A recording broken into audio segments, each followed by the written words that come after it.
Okay, why don't tell me that you're like 3, 2, 1. We're actually doing the proper conversation, and I'll turn Okay. into a proper person. Oh wait, okay. Well, I kind of Okay. want the improper person, but Okay, you get my Milo person then definitely.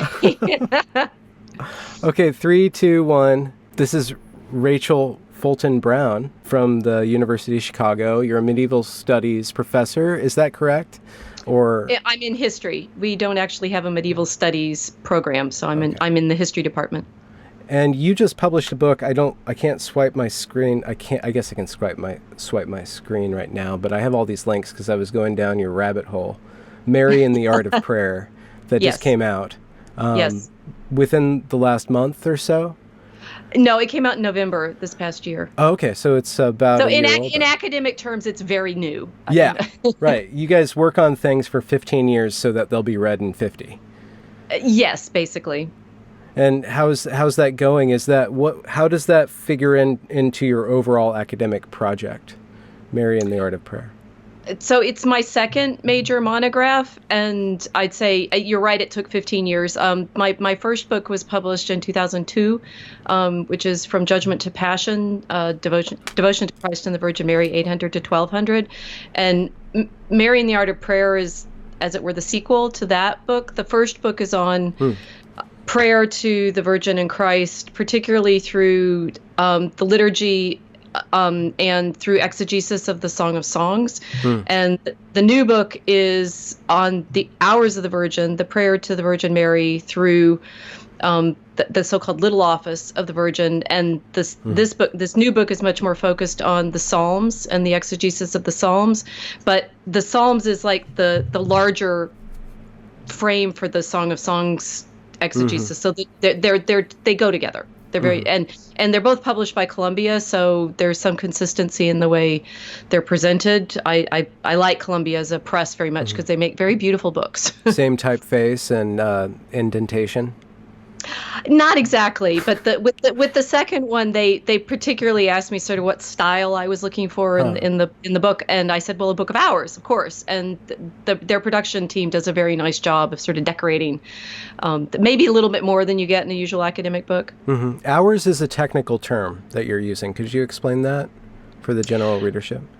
Sure. That monks and nuns would say prayers every day, and according to the Psalms, they have a sort of structure. One of the Psalms says that I praised you at night, and so they do a night office, which they usually set around like 2 a.m, as it were, and then the same psalm has a phrase that he says 7 times a day I have praised you.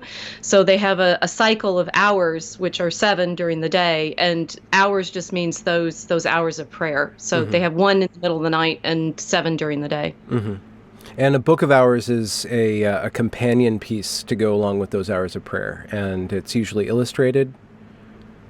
Yes, well, so the Hours of the Virgin is a kind of subset of the full monastic practice. That the full monastic practice we call the Divine Office, and for the Benedictine rule, the Divine Office would work through all of the Psalms once a week, right? So you have 150 Psalms, and they're divided up into a schedule so that the monks and nuns say them in full through the week. The Marian office is less complicated than that you're saying a sort of subset of psalms that are chosen to be specifically about her. There's some variations from day to day, so that Monday and Thursday, Tuesday and Friday, and then Wednesday and Saturday have the same texts, but it's like a subset practice of the monastic practice. And then and books of hours contain the Marian hours. They also contain other prayers. They might contain the Office of the Dead, which is another prayer cycle built around the Psalms as well. And in the later Middle Ages, books of hours often had illustrations. So yes, if you've seen a medieval manuscript, you've probably seen a book of hours. Particularly if you've seen something like a Christmas card, because some of those images are very beautiful and they're often used for illustrations. And your academic. Your take on the investigating the hours of the Virgin is to what are you extracting? What kind of knowledge are you extracting from that, or what story are you telling, and then what theory are you building? So the book is rather challenging as an academic Yeah. book because, as I say in the sort of pitch for it, I say, would you like to learn to pray like a medieval Mm. Christian? The idea is that the book, as I've written it, leads you through saying the hours of the Virgin, not so much by saying the, the the text exactly, right? It's like I'm not just prancing you through it, but I'm setting you up so that you understand the imagery behind the hours. Mm. And the major frame for saying the hours is the Ave Maria, which was technically the introductory chant for the hours of the Virgin, but it becomes its sort of independent practice, as Catholics still know today. If you say the Ave Maria or the Hail Mary with your rosary, it's a sort of subset practice from the hours. So the first thing is to understand why you would say the Ave Maria, why you say this Hail to Mary, both why you say the salutation and what her name means, and that opens up to the problem of, well, what is it? Where does the imagery come from that medieval Christians used to talk about her? And my book, Mary and the Art of Prayer, is meant to help you read through the Psalms that are used in her office so as to understand the imagery that's associated with her. Mm-hmm. Do you construct a general idea of the feminine or the conception of the feminine that is presented through this book and these liturgies? Well, so no, because the way in which Mary was thought about in the Middle Ages is somewhat different from the way in which she's talked about now. And one of the great watersheds for Christianity and for devotional practices generally is the Enlightenment.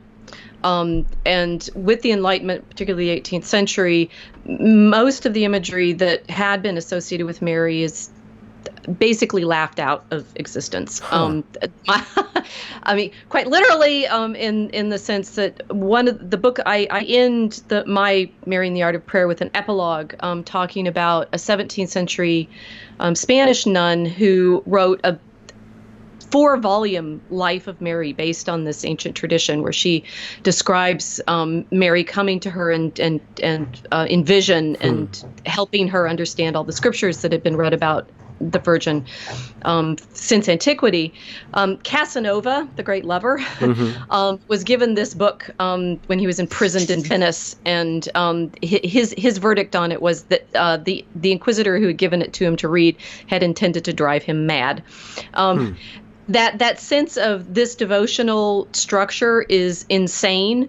I think it embarrassed the church sufficiently so that by the 19th century, the whole sort of discussion of Mary shifts. And instead of talking about her, as I will explain, in the terms that she was talked about in the more ancient tradition, the focus comes to be more on what the 19th century cares about is the feminine, right? Oh, okay. And so if you ask me, is it feminine? I will say no. But that's because this sort of breakdown between the masculine and the feminine that most people are working with now is a modern category. The way in which the Virgin is understood in the ancient and medieval tradition is as much more as a place, and very specifically as the place where God becomes present. So in the sort of most ancient term, she's the temple of the Lord, in which the Lord takes on human form. Now, the sort of deep ancient tradition, and there's a lot of controversy around this. I use some fairly controversial work in some of my interpretation, is that the king, when he's enthroned in the ancient temple rites, was himself putting on the Lord, right? The Yahweh character in some way, and is anointed into that role.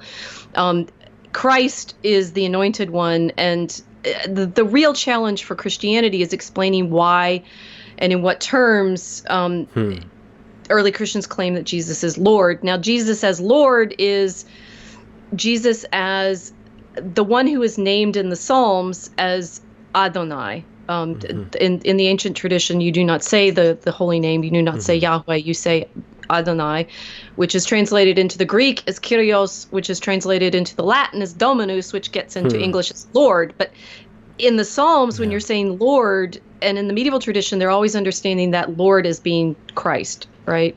So you're trying to understand how this Lord becomes present, and in the Psalms, he's constantly becoming present in his temple. He's becoming present on his holy mountain. He's becoming present in the cloud. Mary is that place where he becomes present. And in the medieval iconography, the most famous description of her is as the throne of wisdom, the sede sapientiae. That's another of these place characteristics, right? She's so if you want to say she's the Ark of the Covenant, she's the throne of God, she's the temple, she's the holy mountain, she's the holy city. She's creation. And so in modern terms, we tend to worry about whether or not she's female or feminine or woman. In the ancient medieval tradition, what they worry about is she is the most perfect creature ever made because the Creator made her to be his dwelling place. Of the texts that are used to describe her in her liturgy, the most significant ones are saying things like from Ecclesiasticus, she is the place where the Lord took up his dwelling. Yeah. It's rather different. yeah, that's fascinating. I was just at a talk with Jonathan Peugeot, or that Jonathan Peugeot gave last week, actually, just outside of Olympia, Washington, and he talked about the divine feminine as the place where Christ becomes manifest. And he went through. I think he may have been listening to me, but I've also been listening to him, and his sense of the home, the feminine as the home, I think fits this quite nicely. It's like and also the sense in which Mary makes God visible to the world as a place, and that's the sort of iconography that Jonathan works with, right? She shows the Creator to the world. Yes. It's a very orthodox understanding. She presents as well as allows a place for the presence to become manifest. Exactly. Is there at all? Is this a modern invention or something else that I'm putting on there that the female or Mary is entirely passive? And thinking about the woman building the body of Christ, there's an activity of the feminine, but that doesn't have any place here. It's just I guess there's the pun there, but Mary is just the place and the receptacle. She's very active. Okay. I mean, that is what is so. This is why I say. I mean, what my great goal in all of my scholarship is to show. I mean, Mary shows Christ to the world, the Lord to the world. Mine is to show Mary to the world, and to say most of the categories that we're struggling with in the present, that particularly feminist writers like Simone de Beauvoir have gifted us, as it were, or cursed us with, I think it's a curse more than anything, have reduced the Christian mystery to binaries that the ancient tradition just isn't concerned with in the same way. And this activity, passivity, one of the very great challenges for modern Christians reading the medieval liturgy particularly is that Mary as wisdom is incredibly active, right? She's wisdom and the mother of wisdom, because she's, of course, the place where wisdom dwelt. So she's full of all knowledge. And there are passages, for example, from Proverbs where wisdom is with God from the beginning of creation, dancing before his throne as he creates the world. These are passages that are used in modern Marian doctrine to talk about her Immaculate Conception. But in the medieval ancient medieval tradition, and I say both, right? It's like it's from antiquity through the 16th, 17th century. She's considered as queen of heaven, right? She and very, very dynamic. And also in the moment of the Annunciation, I have some of those beautiful meditations I talk about more in my first book. God did not want to become incarnate from her without her consent, right? And so again, I'm arguing a lot with the modern feminist theologians, particularly Mary Daly, whose work was very prominent in the 70s and 80s. Mary Daly had an argument that the Virgin Mary was a great rape victim, right? That God simply comes to her, seizes her, does what his will with her, and there she is. In the medieval very tradition, Grecian. It is. Yes, it's not Christian. In the medieval tradition, she's understood to be, that the angel comes to her, says, this great mystery is going to be accomplished in you, and waits for her consent. Bernard of Clairvaux, the Cistercian abbot, has a very famous homily. He's arguing with her and saying, virgin, the whole world waits for you prostrate at your feet, waiting for your consent. And so she's active. She's active in the sense that she's wisdom, who's filled with wisdom, and therefore there's all sorts of things that she does that are significant for understanding intellectual life. That she's the mother, the teacher of the disciplines of the word.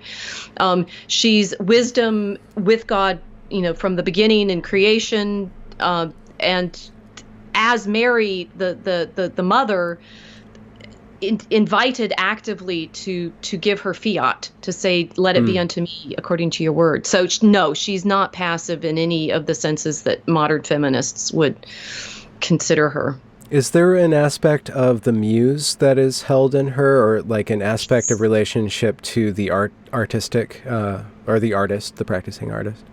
Absolutely. And that is that I'll just get chills down my spine thinking about that. That's exactly what she becomes in the meditations and prayers and commentaries that I talk about in Mary and the Art of Prayer. And you have to understand her both as, so she's a creature of God, right? But the idea of creation, as Christians understand, Jews and Christians, but in this context, the Christians understand it, is we are as human beings made in the image and likeness of God. She is the most perfect creature ever made, so she is made in the most perfect image and likeness of God. And so there's regular meditations on how she reflects Christ most perfectly, right? But the book that I mentioned that Casanova said drove him mad, it's by Sister Mary of Agreda, and one of her great recurring themes throughout her life of Mary is the mirror of Christ, right? So Mary perfectly mirrors Christ and perfectly mirrors him in his creativity. That the way the medieval commentators that I talk about describe her, she is, well, one, she's indescribable, right? It's like, how do you describe she whom whom the heavens and earth could not contain? How do you describe her whom the heavens could not contain? Well, you need absolutely all of your artistic prowess to even try, right? So if you're a poet, you need all language. If you're an artist, you need all imagery. If you're an architect, you're going to build Chartres. If you are even cities, right? That my next big project I want to think about now is the way in which Mary basically sits at the center of Western civilization, as the lady in the city, right? So she's the inspiration for all creative practice because she is the mother of the creator. So definitely there's a muse quality throughout the devotion to her. And that's why we end up with so much wonderful art, music, painting, art, books, architecture, drama. Mary, as I read her, Mary sits at the center of the Western artistic tradition as its muse.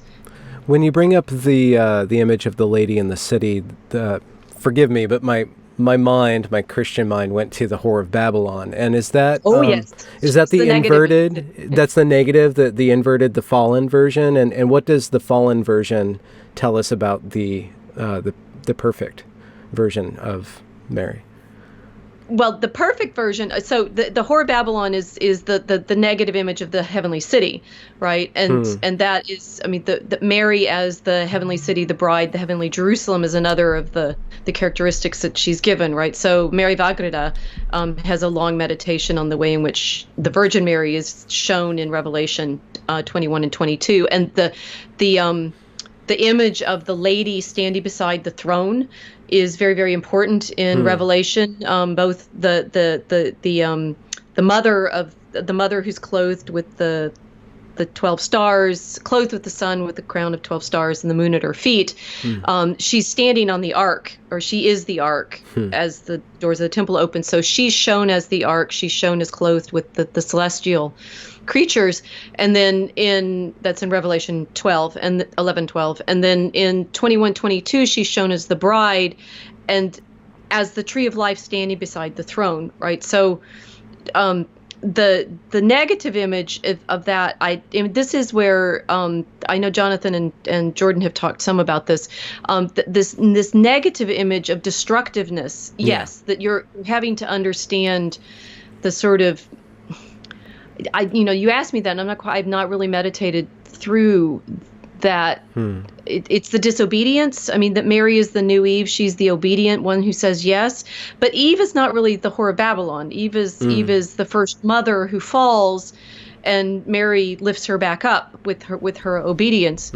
I'd say what I'm experiencing, to just personalize a little bit, in the resistance to my work, and I'd say the resistance in academia, the resistance in the sort of willingness to say maybe we've got Christianity a little wrong in modernity, is, okay, I'll throw this out, that the whore of Babylon is the secular, right? It's that which focuses solely on this worldly, the creation of power and the creation of empire and oppression but the worldly creations that are often at odds with, in fact, the realization of the proper relationship between heaven and earth, which is what Mary, as she's both earthly because Christ becomes incarnate through her, and heavenly because she's the Holy of Holies where God is present. So she creates the proper relationship. The whore of Babylon focuses solely on this world. How's that? Okay. I'll go with that for the moment. Well, it's not an inversion in quite the way Jonathan's really good at talking about inversions, and I find I'm more caught in battles, maybe. Well, I'm not sure. Like there's an array of tensions that you're trying to play rather than, I don't know, the way you said that, inversion seems like it's a dualistic, a binary thing. And do you resist binaries? Or? No, I don't think, well, it's just that Jonathan, it's interesting for me listening to him because he sees the symbolism differently from I do. And mine is largely informed by these structures that I see in the medieval exegesis. And the tension between the this worldly and this heavenly city is more familiar to me. In 2015, you came into prominence by writing an article. I'm going to tie this into what we're saying, but you in praise of men or something like that, and it was 3 Cheers for White Men. Oh, 3 Cheers for White Men. Yes, and in fact, I wrote that in 2015. It's been a long journey to prominence with it. Yeah, nobody noticed it initially. Okay, there was no thrusting, but there was a gentle swell. Yes. But I wonder, in that article, and I'm truncating, in that article you said that you basically praised Western masculinity for providing the road for justice for women. Is that, I don't want to misquote you to your face or anything like that, but you laid out. That's the gist. I mean, it was titled 3 Cheers for White Men because I was playing off the dead white European males, source of all, evil and oppression, and saying, in fact, Western civilization has been very good for women. I talked about white women because I was just trying to push them in women and, foregrounding this the whiteness was to foreground European and Western. It was not to foreground race. Obviously, since June 2015, when I posted that, the country has gotten quite excited about racial characteristics in a way that they weren't quite the same way in June 2015. What I was trying to say was, men and women have worked together to develop this civilization, and that women have benefited from many of the strictures, for example, chivalric strictures that men have placed on themselves. Rape is a crime. Consent is necessary. Consent is necessary for marriage. Women have been recognized politically, and before women had the vote, only men did. So some men must have voted in favor of our having the vote, and that that this tradition is also that in which the idea of freedom of speech is developed. So if we're going to argue about it, recognize that that's also part of that Western tradition that has been so happily vilified by so many of my colleagues in academia. Have you seen, or have you talked about, or have you meditated on, to use your terminology, about the relationship of Mary as a collection of symbols and as an object of meditation and as an influence on Western culture? Have you drawn lines between how the church has imaged Mary and the developments later in our civilizations with regards to female rights and women's rights?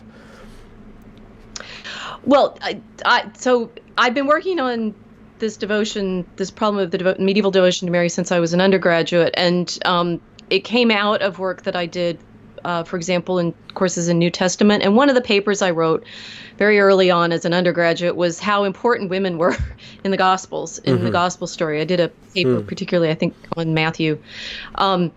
Christianity gives a very prominent role to women, and particularly because Jesus gave a very prominent role to women. If you think about all of the most significant moments of Jesus's life are marked by the presence of women, and to a certain extent by the absence of men. So his birth, or his conception and birth, Mary, that women are obviously are recognized as being prominent in his ministry. He gives some of his most important teachings to women, for example, the Samaritan woman, or to the woman of many sins who anoints anoints him, who's identified with Mary Magdalene, but there's a complicated tradition there. That Mary, it's the women who are left standing beside the cross when he's dying. John is there, but it's the women. All the other men have run away, terrified. I've done a lot of meditation on that phenomenon in the last few years. And it's women who go to the tomb first, and therefore are the first witnesses to the resurrection. So, the Gospels already give an enormously significant place to women and to women's witness. That it's only through the women that the men, Peter and John, go back to the tomb and find it empty. It's because the women came and said, he's not there. And then the guys go, right? So, if Christianity is given a prominent place to women, well, it's because Jesus did. All right. So that's significant. That women have a particular kind of role in Christianity. Obviously, socially, that's taken many different forms. Yeah. For nuns who are modeling themselves, they're not so much modeling themselves on Mary always, but they are themselves brides of Christ, and she has a characteristic of being the bride of God. So sometimes they're focusing on her. Nuns tend to focus more directly on Jesus and him as their bridegroom. What I've been describing in this meditation on Mary is the wisdom and the mother of wisdom. She has a very prominent role as, for example, the patroness of the Faculty of Arts at Paris, at the University of Paris, that they recognize her as teacher. She's magistra of the language arts because she gives birth to the word. To my mind, Western civilization is inconceivable without that artistic and creative core framed by Mary of focusing on the incarnation of the Creator. So you need to, I think, fine-tune your question for me. Yeah. Thank you. It's a bit big. I start big and then I just riff on it. I'm kind of caught up in you bringing up the muse and Mary as the magister or the teacher of language arts and magistra. The feminine. Magistra. She's magister masculine, magistra feminine. Okay, so, and is that inherent or somehow? Is the feminine, and maybe I'm wrong, shoot me down, please. Is the feminine somehow wed to visual arts and language arts and music? Because the Greeks had a very strong artistic, oeuvre, and they prized women. They put women at the head of art. They put women, or at least the symbols of the feminine, as the muses over the heads of the artists. And it seems that Christianity has done the same thing, which possibly led to an artistic outpouring. So I wonder if you've meditated on the relationship between the Mother of God and art, and how would she have enabled that to be so important to European culture? Okay, so two strands that I could suggest. One, you're talking about the Greeks' use of the muses. Yeah. That in the early and high Middle Ages, the most prominent sort of imagery of the arts was the seven liberal arts. And thanks to an allegorical poem written in the late Empire by Martianus Capella, which was used by the Carolingians and then into the 12th century as a sort of textbook, he gives it's called the Wedding of Mercury in Philology, and he makes the 7 liberal arts handmaidens that are given as part of the gifts to philology as her bridal retinue, right? So there's a allegorical tradition that associates the language and mathematical arts with female characters, and this allegorical tradition carries on in the 12th century, both in representations of the liberal arts and in other representations of the divine. And for your readers, I can think of 2 books if they're interested in this. One is Barbara Newman's God and the Goddesses, where she talks about how there's a sort of theological imagination that plays off of a lot of these feminine characters. Love, wisdom, which other ones does she use? Things like justice. The virtues are often depicted as women too, or female characters, right? So there's a lot of allegorical work that feminine characters do in medieval Christianity. But Mary in particular, and this is the second book, there's a book by my colleague Georgiana Donovan called Scribit Mater, where she talks specifically about the way in which Mary is taken up by poets and other writers as their inspiration for their linguistic arts. And that goes back to what I was telling you earlier, that because Mary is considered so difficult to describe, she challenges the artist to come up with even better poetry, right? There's a trope that's like if all the world were parchment and all the seas were ink, you'd still not be able to describe her. So that descriptive practice is inspired by the desire to praise her fully. Yeah. Is the ornamentation on cathedrals in Europe a manifestation of devotion to to Mary, to adorn the church, which would be the place where God is present? Oh yes, and I mean most of the great Gothic cathedrals are dedicated to her, right? They're Notre Dame, right? So they're dedicated to Mary, and I mean, even if they're not dedicated to Mary, she's going to have a central place in them, because so there's a tradition from the mid-20th century of talking about Mary as a type of the church, which has to do more with modern Catholic concerns about ecclesiology and finding some way to talk about the church that it's not one that I'm particularly in favor of, because it tends to take the Marian devotion and say, oh, really, she's this type of the church. In the Middle Ages, sometimes she's described in those terms. So what you have to understand is that they're basically, she's always the sort of great presence, and they're trying to understand how the body of Christ, which is also the church, or the collection of the congregation, the ecclesia, the collection, is also figured in her relationship to God. And this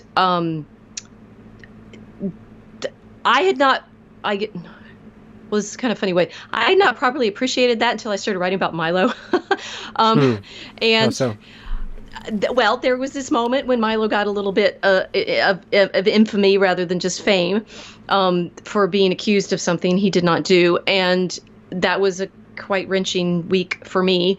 But it was also interesting because I was sort of out there defending him. I suddenly had all these people writing to me asking me to pray for him, and I had this moment of finally understanding what it means for Mary to be that sort of conduit for prayer through the church. And this, the church is the collection of souls, and it's not just a building, right? Or not just an institution which has its own purposes and structures and things like that. That the medieval sort of mystery of the church is always this living community, and that Mary is the one through whom many of their prayers are channeled as intercessor. I think is more relevant to that mystery than certain modern ecclesiological discussions of her. That's maybe a little too technical.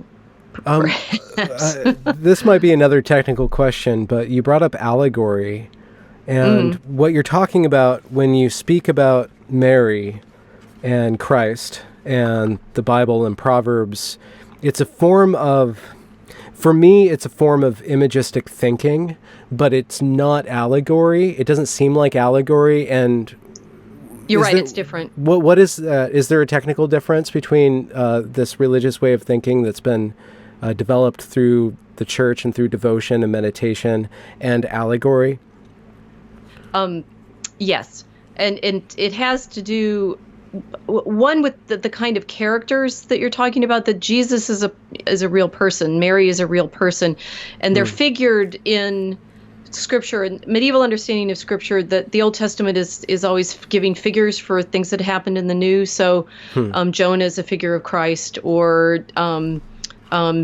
David, it figures Christ. But you have to understand when it's like these simultaneous historical realities, and that one reality points to the other reality, and they're both equally historically true, but they also have this kind of transcendent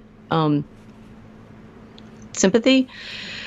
Allegories are more properly personifications, right? They don't exist as human beings or as historical figures. That they are, something like justice or love, or not wisdom, because wisdom is considered to be a person. Christ or Mary is the mother of wisdom, and so therefore the way in which you understand your relationship to these allegories are meant to help you think through something. Figures like Christ and Mary are things that you can actually imitate in your own it's something that you understanding of your relationship to God. Okay. It's something that you live through rather than think through.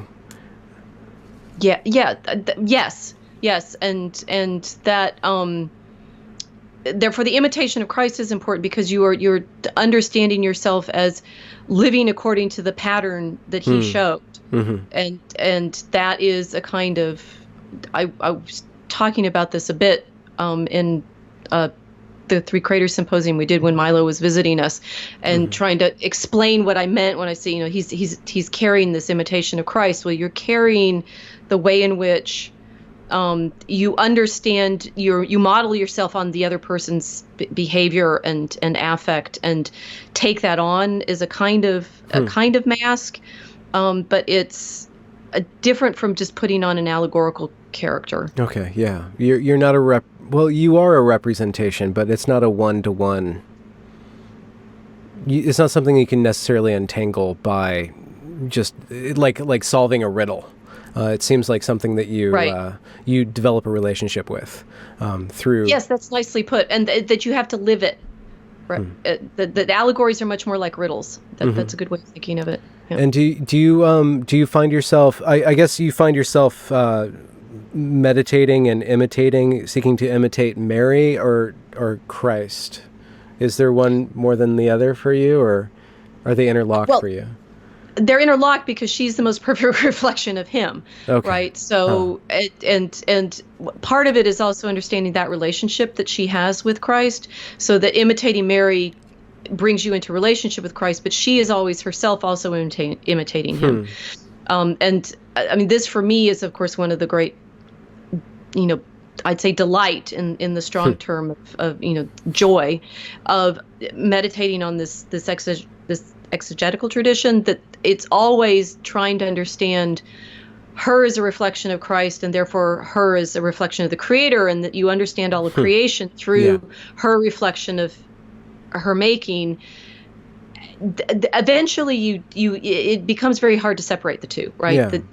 And that's why the Protestant criticism that meditating on Mary separates you somehow from God is just nonsensical. If you understand the medieval tradition, that Mary is the one who she makes it thinkable to see God, because He becomes incarnate through her, and by meditating on her, you gain access to this understanding of Him as Creator, and therefore you in fact see God much more fully. That all medieval meditation on Mary is focused on God. It's not setting her up as this alternative deity, which is the way the Protestant critique sometimes suggested. She's not a goddess. She is the most perfect reflection of God, and the image of God through which it becomes possible to see Him. And that's an artistic problem too, because as Jonathan would know from the Orthodox tradition, icons are possible because of the incarnation, right?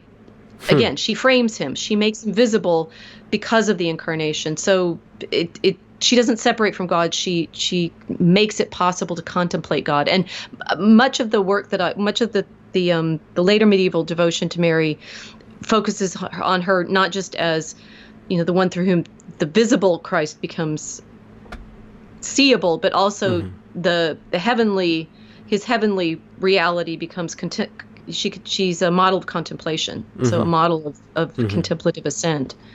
I was at Jonathan gave a talk after the Feast of the Assumption, and I went to the service, and it was like an hour long, and at the beginning, because it was all in English, I much prefer Latin Mass because I don't have to think at all. I can just participate, and I find English a barrier to worship for me. But after 20 minutes, they started meditating on Mary, and something unlocked for me emotionally. It's like the route into the route from to get me to engage with worship was.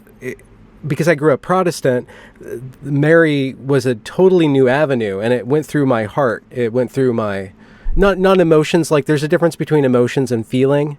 Like there's a Protestant tradition, a kind of modern Protestant tradition of a lot of music and rock and roll, and I find that distasteful because it feels very emotional to me, and it doesn't help me like resonate on a feeling level. But there was something that the image and the meditation. It wasn't even just the image, but the meditation and talking about her allowed me access through my emotions.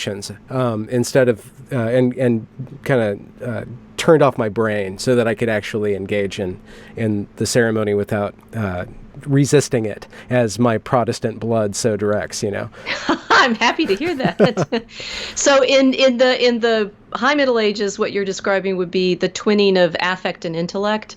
And indeed, many of the texts that I talk about in my new book point to that Mary, it's love, right? That Mary trains, meditating on her and therefore on God, trains you in affect, affectus, but also understanding. So indeed, it's not just a sort of rousing of feeling or emotion, but it is a proper training of attention so that you rise to that love and understanding together.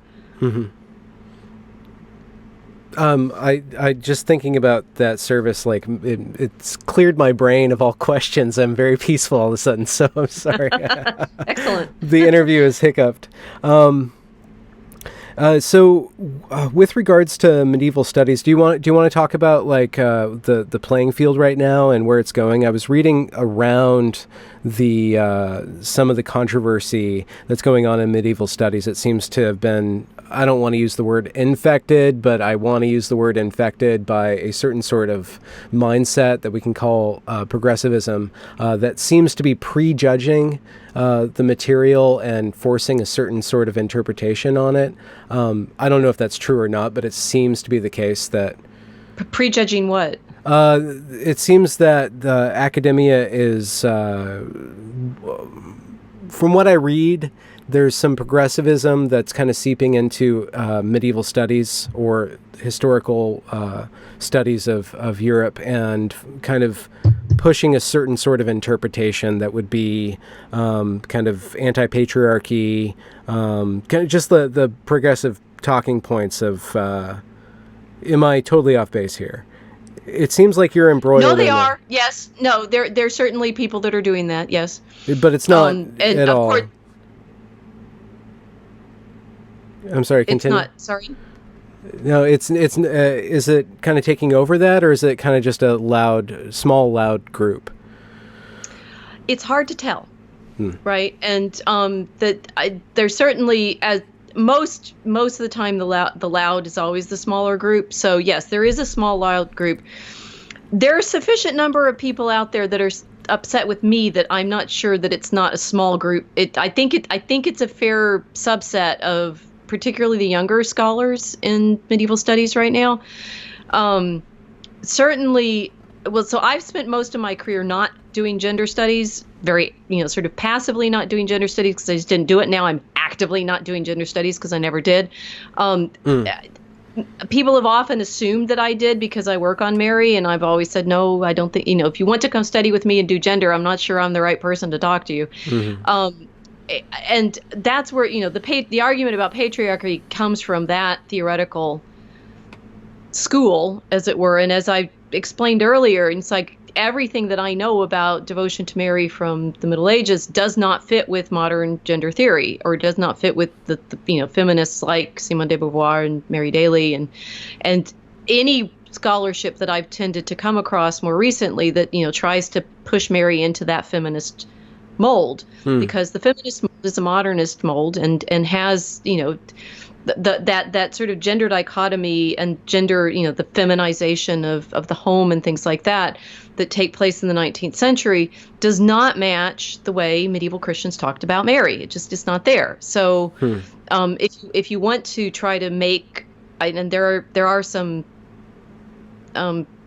scholars that have made arguments along these lines to say, the elaborate descriptions of Mary, or the clerics trying to show off and, dismissing her as a woman. And it's like you're completely missing the point of what they cared about, right? What they cared about was creature creator. What they cared about was human divine. What they cared about was, affect and intellect, understanding, contemplation. And as far as they're concerned, Mary lifts her whole sex. So as the mother of wisdom, and therefore completely filled with all knowledge, she knows all the arts, she knows all the sciences, she knows all the canon law, she knows all the theology. And that sense of Mary is filled with wisdom.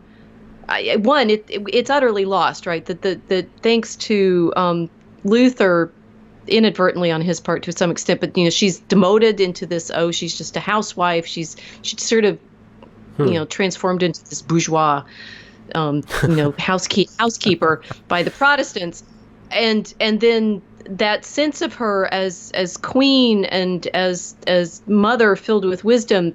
As far as I can see, no modern Catholics seem to know it when I mention it. They're sort of mildly aware of some tradition associated with some of the passages from Scripture about her, but when I describe to them what I found in the medieval sources, they tend to say, "Oh, I've never heard that." So I'm assuming it's not something that people are taught now in modern Catholic devotion. It seems that, and this is totally intuition, I have no scholarship at all to back this up, but it seems that when you bring up a dichotomy such as creature creator, affect, intellect, these medieval ways of there's a duality, but it's always faced towards a union of these differences. Like there's a difference and there's a union, and it seems very distinct from the Hegelian modernist. There's a duality that's in contention, that these two things are always fighting, rather than these two things are always being united. Is that kind of a big difference between modernism and the medieval way of thinking? I'd never thought of it, but I like that. Right, because most of the things, it was like body and soul. I mean, the whole mystery of being human was that we were both rational and material, right? That we're incarnate. That yes, creature and creator. The whole point of the creation is to understand it as good, right? It's the creator creates goodness, and the heresies of the Middle Ages, particularly things like the Cathars, however much we can know about them, that point to the material world as evil and as being caught in the body or caught in the flesh as somehow corrupted, are utterly rejected by orthodoxy. Now, how well they did the rejecting, and we can argue about that as a social problem, but the theological insistence is that the material is good because it's created by God. So I liked what you said, that indeed medieval tensions, the ones I keep mentioning, Christ, Mary, creature, creator, human, divine. It's the mystery is always that interplay rather than opposition. Yeah, and I guess the Hegelian opposition has that synthesis where something new comes to being, and there's an image, and please correct this if it's wrong. There's this image of medieval the medieval conception of time is somehow timeless. Like especially in literature, there's the picaresque, where the character just went through one adventure after another, and either they were noble or they were ignoble. But it was just one. It was a cycle, and then the modern turn is that there's this development in the character, like there's this culmination, and there's this arriving at like this grand transformation.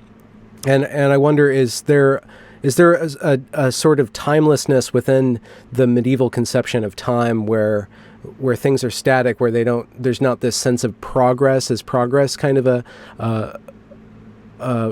modern thing that has no place in Catholicism, or was there development in the theology and in the world during that time period? So you are asking really great questions, and I realize this is always the problem of talking about at least what I know from the medieval sources and what modernity brings. It's like you asked me whether or not Mary has to do with the feminine. I'm like, no, because that's a modern concept. What you've just described is another of these problems. It's like modernity describes itself as thinking in certain ways, and therefore it must contrast itself with this other older way. Yeah. But that other older way may or may not have ever existed.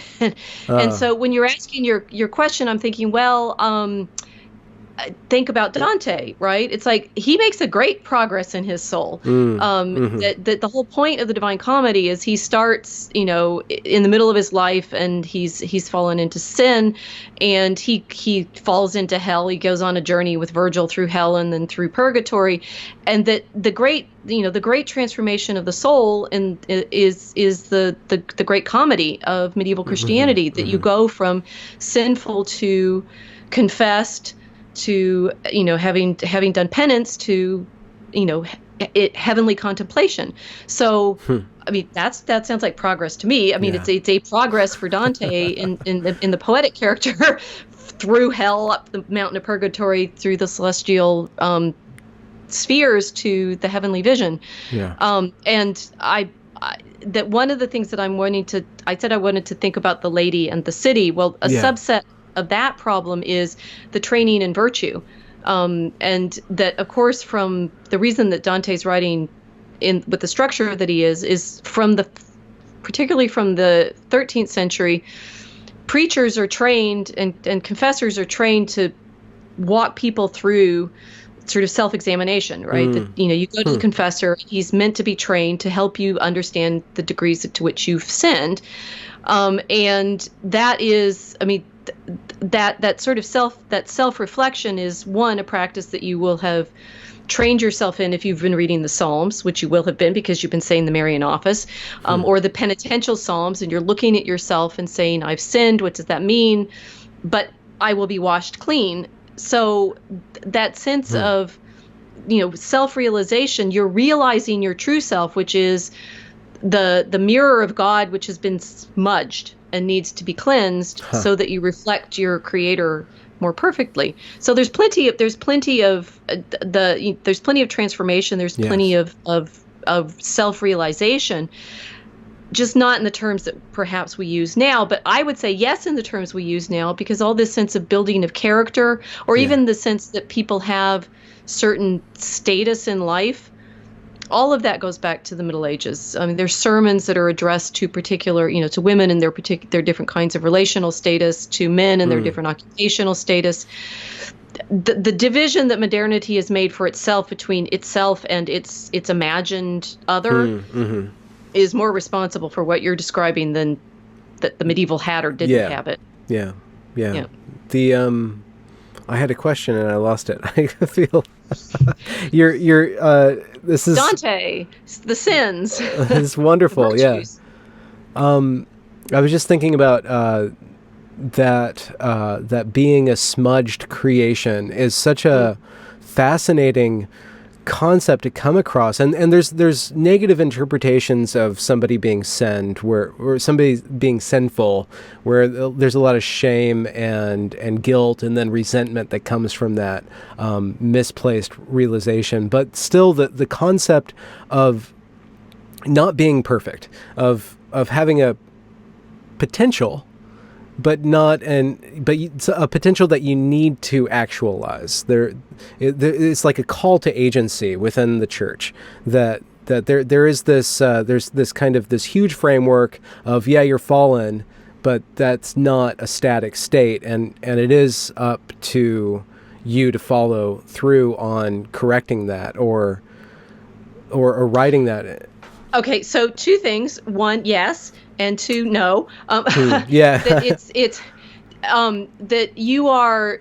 I mean, this is so. Think Dante, right? That the whole thing about hell, the Inferno, is that the souls are there because they've never confessed their sin, right? That they're obdurate, and so when the shades that he meets in hell are basically just, they're just as nasty as they ever were. They're complaining about everything. They as far as they're concerned, they're all, they're self-justifying.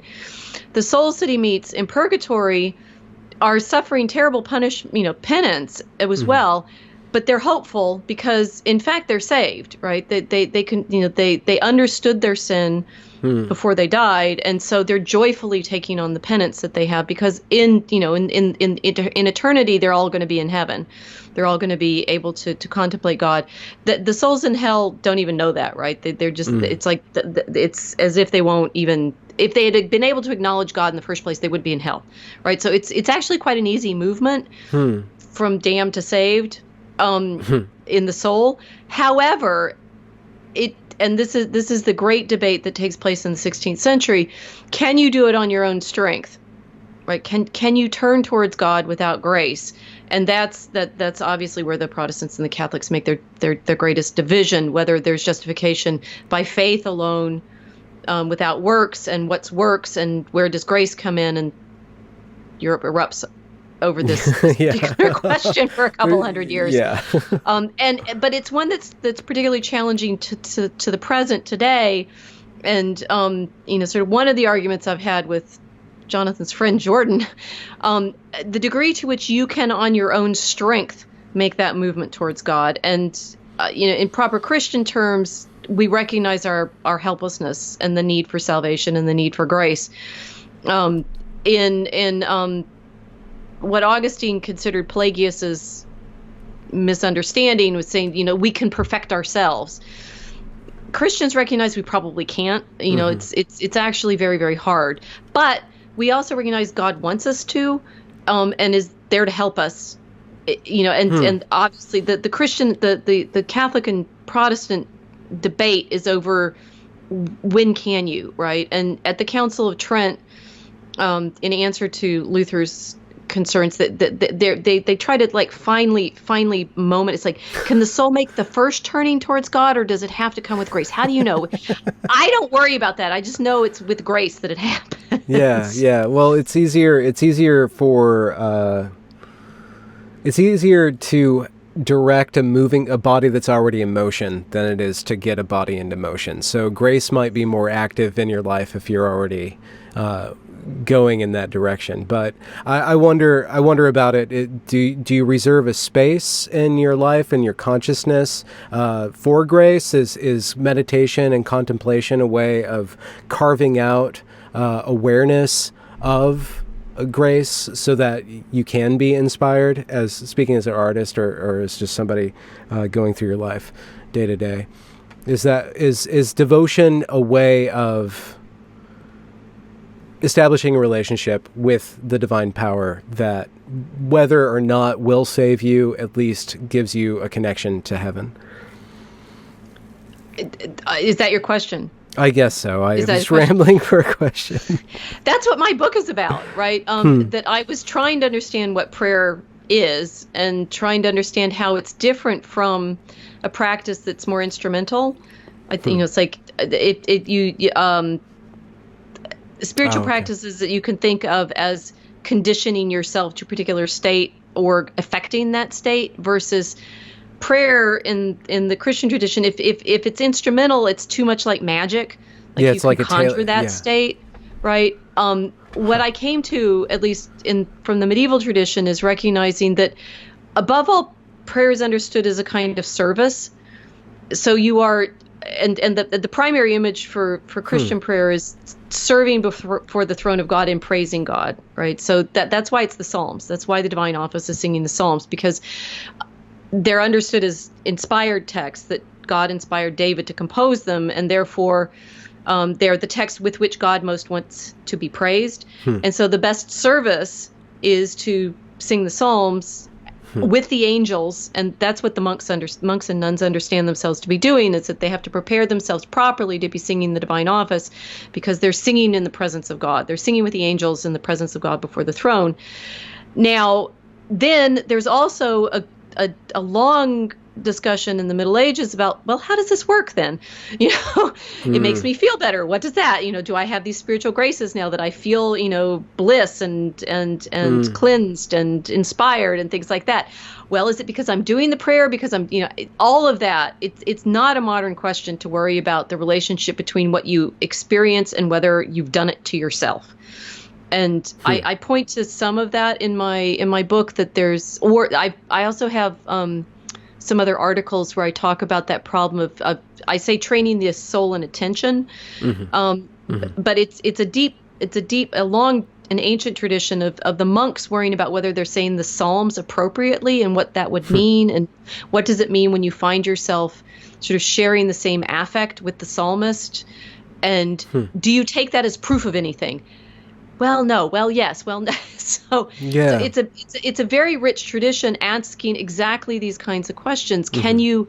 It's magic if you think it's something that you can do that guarantees the outcome. Yeah. For the most part, Yeah. It's prayer if you surrender to it and recognize it as an offering. So there is one more question, and then I've taken an hour of your night. But is there? Is there a... You've asked very good questions. I've enjoyed it. Thank you. You're one of the sharpest minds I've encountered in a while. I feel if I've dropped the ball, it's because of my awe of being in your immaculate presence. I'm joking. But I follow Mary. That's all I can say. Yeah. The mother of wisdom. She's a good teacher. You brought up the concept of surrender, of a non-teleological view of prayer. Like, prayer isn't something you do to get a result. It's something you do and surrender to. How does Mary model surrender? And I want to ask that question under the umbrella or under the shadow of consent, of her consent that you brought up at the beginning of our conversation.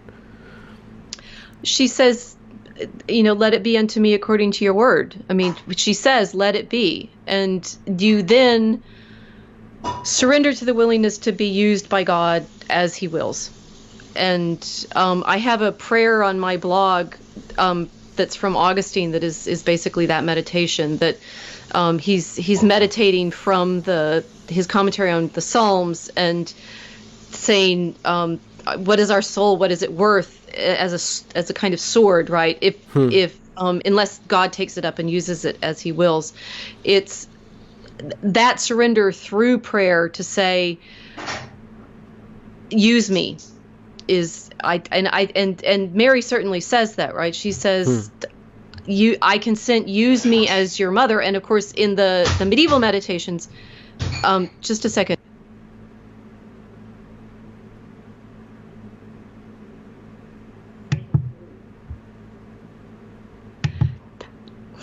Home life, so the surrender to whatever my family is doing. Sorry, I've forgotten what I was talking about. You were talking about, you were about to bring up a meditation and how Mary says, use me to God. That in the commentaries on the Song of Songs, particularly in Rupert of Deutz, which I talk about in my first book, Mary knows what death her son is going to die. And you think about that's a major surrender to being God's handmaiden, to say, I will give birth to God, to my son, and then watch him die on the cross. Yeah. And so I'd say her, that her ultimate service is to stand there as her child dies. As witness. Is witness a form of action then? Absolutely, because it breaks your heart.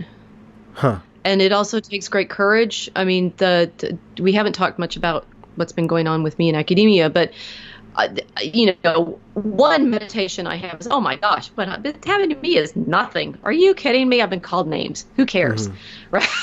Yeah. I think it's very easy for us to get caught up in ourselves and our own status and our own sense of being liked or something like that. It's like, well, the martyrs, you stand up for truth.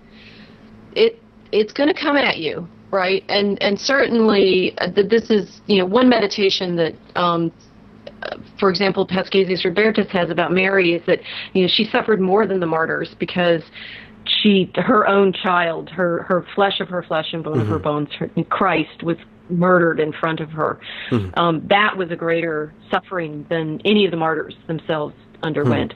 And certainly throughout the later Middle Ages, that sense of her compassion as being as great as his passion, that I talk about that in depth in my first book, that From Judgment to Passion, it's her passion as well as his, that she as his mother suffers every agony that he does because she wills it. And she says, in William Newborough's commentary on the song, if you won't let me die with you, I will suffer with you as if I were.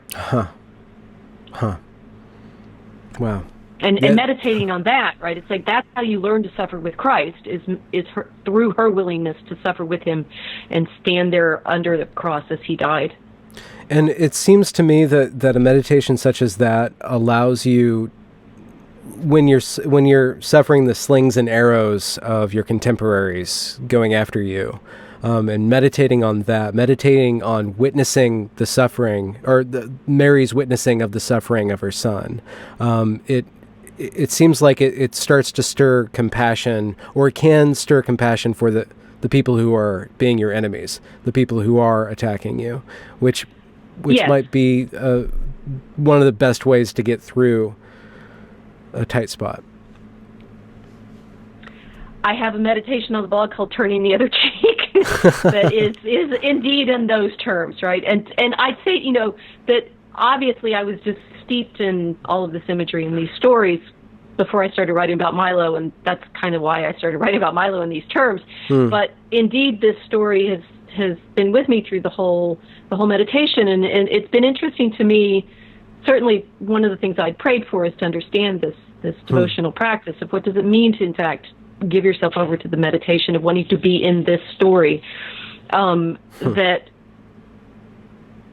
learning what it means to be able to respond with compassion and joy to the insults has been one of the great gifts of being called so many names. It's all been a gift. Yeah. Well, our connection's fading, and it sounds like your family needs to do some activity. So feeding the body as well as the soul. Absolutely. Thank you so much for granting me this interview.